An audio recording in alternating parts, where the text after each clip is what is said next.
ദക്ഷിണ കൊറിയൻ തുറമുഖ നഗരമായ ബുസാനിലെ എയർഫോഴ്സ് ബേസിലേക്കായിരുന്നു കഴിഞ്ഞ ദിവസങ്ങളിൽ ലോകത്തിന്റെ കണ്ണുകൾ. കാരണം 6 വർഷത്തെ ഇടവേളയ്ക്ക് ശേഷം ലോകത്തിലെ ഏറ്റവും വലിയ 2 സാമ്പത്തിക ശക്തികളുടെ തലവന്മാർ തമ്മിലുള്ള കൂടിക്കാഴ്ച അവിടെയായിരുന്നു. ഡൊണാൾഡ് ട്രംപും ഷീ ജിൻപിങ്ങും. ദീർഘനാളായി നിലനിന്ന US ചൈന വ്യാപാര തർക്കങ്ങൾക്ക് ഇതോടെ താൽക്കാലിക വിരാമമായി.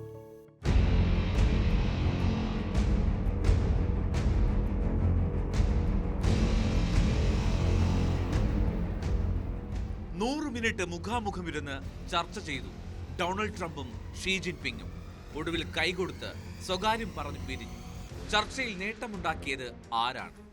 അമേരിക്കയെ വരച്ച വരയിൽ നിർത്തിയോ ചൈന? അതോ ആവശ്യങ്ങളെല്ലാം ചൈനയിൽ നിന്ന് ചുളുവിൽ നേടിയെടുത്തോ അമേരിക്ക?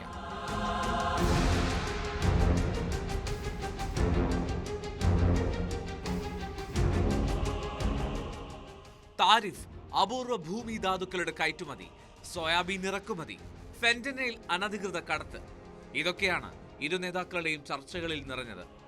ചൈനയ്ക്ക് US ഏർപ്പെടുത്തിയ ഇറക്കുമതി തീരുവ 57 നിന്ന് 47% കുറച്ചു. പകരമായി അമേരിക്കയിൽ നിന്നുള്ള സോയാബീൻ ഇറക്കുമതിയിൽ ഏർപ്പെടുത്തിയ നിയന്ത്രണങ്ങൾ ചൈനയും നീക്കി. ചൈന ഇറക്കുമതി നിർത്തിയതോടെ US-ൽ സോയാബീന്റെ വില കുത്തനെ ഇടിഞ്ഞിരുന്നു. കഴിഞ്ഞ വർഷം 21 ലക്ഷം മെട്രിക് ടൺ സോയാബീനാണ് അമേരിക്കയിൽ നിന്ന് ചൈന ഇറക്കുമതി ചെയ്തത്.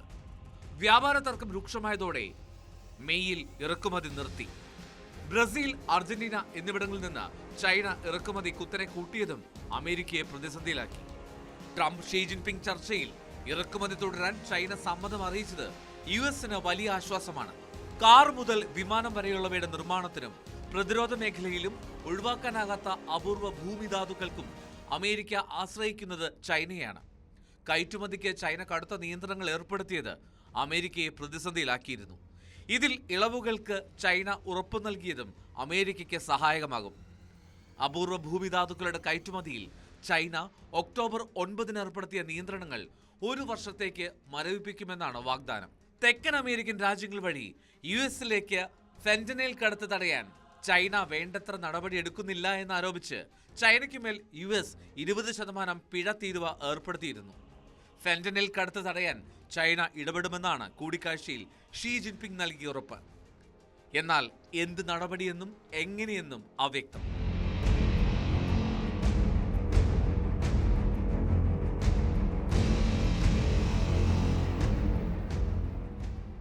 ചൈനയുമായുള്ള ചർച്ചയ്ക്ക് 10-ൽ എത്ര മാർക്കെന്ന മാധ്യമപ്രവർത്തകരുടെ ചോദ്യത്തിന് 10-ൽ 12 മാർക്കെന്നാണ് ട്രംപിന്റെ മറുപടി. ചൈനയുടെ സാമ്പത്തിക മേഖല കടൽ പോലെയാണെന്നും ഏത് വെല്ലുവിളിയും നേരിടാൻ പ്രാപ്തിയുണ്ടെന്നുമാണ് ഷീ ജിൻപിങ്ങിന്റെ പ്രതികരണം. ദീർഘനാളായി നിലനിന്ന US ചൈന വ്യാപാര തർക്കങ്ങൾക്ക് അങ്ങനെ താൽക്കാലിക വിരാമം.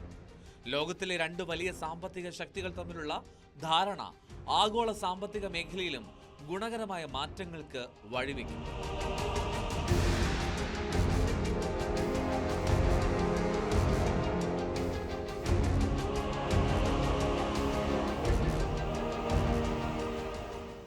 പിഴത്തീരുവ ചുമത്തുമെന്ന് ഭീഷണിപ്പെടുത്തുന്ന ട്രംപിനെയല്ല ദക്ഷിണ കൊറിയയിൽ കണ്ടത്, ചൈനയോട് സമരസപ്പെടുന്ന ട്രംപിനെയാണ്.